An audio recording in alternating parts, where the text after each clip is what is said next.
Friends అందరూ ఎలా ఉన్నారు? టుడే మినీ బ్లాగ్ ఏంటంటే మీకు ఒక మోస్ట్ యూస్ఫుల్ ప్రోడక్ట్ అయితే చూపించడం జరుగుతుంది. అదేంటంటే ఇదే ఫ్రెండ్స్. ఇదేంటి ఇలా ఉంది, దేనికి యూజ్ చేస్తారని అనుకుంటున్నారా?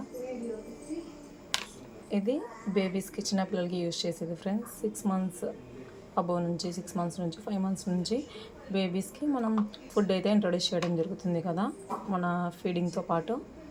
అప్పుడు ఈ బౌల్ చాలా అంటే చాలా యూస్ఫుల్ అవుతుంది. నాకైతే చాలా యూస్ఫుల్ అయింది, మీకు కూడా యూస్ఫుల్ అవుతుందని చెప్తున్నాను.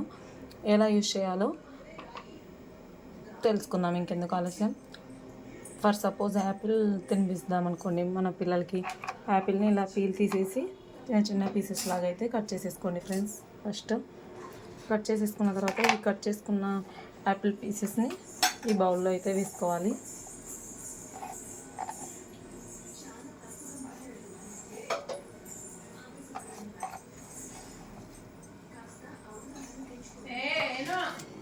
ఇలా ఈ బౌల్లో వేసేసుకున్న తర్వాత ఇది హ్యాండిల్ ఉంటుంది కదా ఫ్రెండ్స్, ఈ హ్యాండిల్ని తీసుకొని ఇలా చేసేయడమే.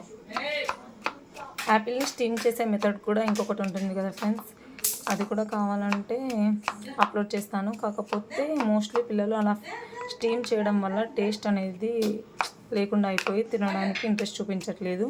మా పెద్దోడైతే స్టీమ్ చేసేది బాగా తినేవాడు. మా చిన్నోడు అస్సలు ఒక్కసారి కూడా స్టీమ్ చేసింది తినలేదు. వాడికి టేస్ట్ అలా రావట్లేదో ఏమో మరి, తినడానికి ఇంట్రెస్ట్ చూపించట్లేదు. సో ఇలా స్టీమ్ ఏం చేయకుండా డైరెక్ట్గానే కట్ చేసేసి డైరెక్ట్గానే ఇట్లా స్మాష్ చేసేసి తినిపిస్తే టేస్ట్ కూడా ఏం పోకుండా మన న్యాచురల్ మనం పండు తినేటప్పుడు ఎలా ఉంటుందో అలాగే ఉంటుంది. అంతేకాకుండా దీంతో యాపిలే కాదు ఫ్రెండ్స్, బనానా, పపాయ, ఇలా ఏ ఫ్రూట్ అయినా సరే కట్ చేసి ఇలా స్మాష్ చేసి పిల్లలకి తినిపించవచ్చు. ఇలా ఫ్రెండ్స్, యాపిల్ అయితే కొంచెం హార్డ్గా ఉంటుంది కాబట్టి కొద్దిగా టైం పడుతుంది. మిక్స్ అలా ఏం పట్టాల్సిన అవసరం లేదు. యాపిల్, పపాయ అయితే ఇంకా చాలా త్వరగా ప్యూరీ అయిపోతాయి ఫ్రెండ్స్.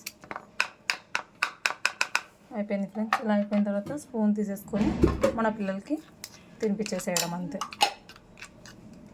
నాకైతే చాలా యూస్ఫుల్ అయింది, మీకు అందరికి కూడా యూస్ఫుల్ అవుతుందని అనుకుంటున్నాను.